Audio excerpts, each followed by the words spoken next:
जो प्रियालाल की दासत्व पदवी में सुख है वो करोड़ों ब्रह्मानंद में भी नहीं है। बेचारे जिनको रसिकों का संग नहीं है, रजरानी का रंग नहीं है, उसी प्रियालाल के विषय में क्या जाने, श्यामा श्याम के विषय में क्या जाने। चार बातें वेद की पढ़ करके वो श्यामा श्याम का रहस्य ना जानने के कारण उपहासात्मक शब्द का प्रयोग करते हैं, चाहे वो कोई भी हो।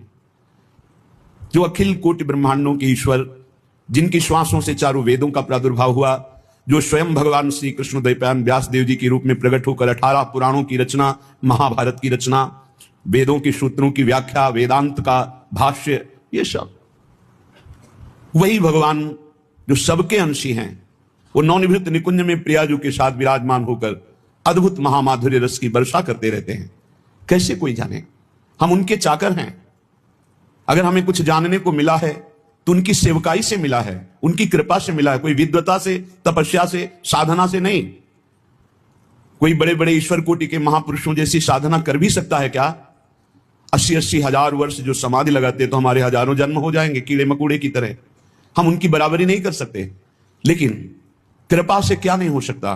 कृपा हो गई और हमें सेवकाई मिल गई लाडली लाल की, श्यामा श्याम की। हमें उन्होंने अपना बना लिया, बस इससे बढ़कर हमें और कुछ नहीं चाहिए। हम गर्व से कहते हैं हम श्यामा श्याम के हैं।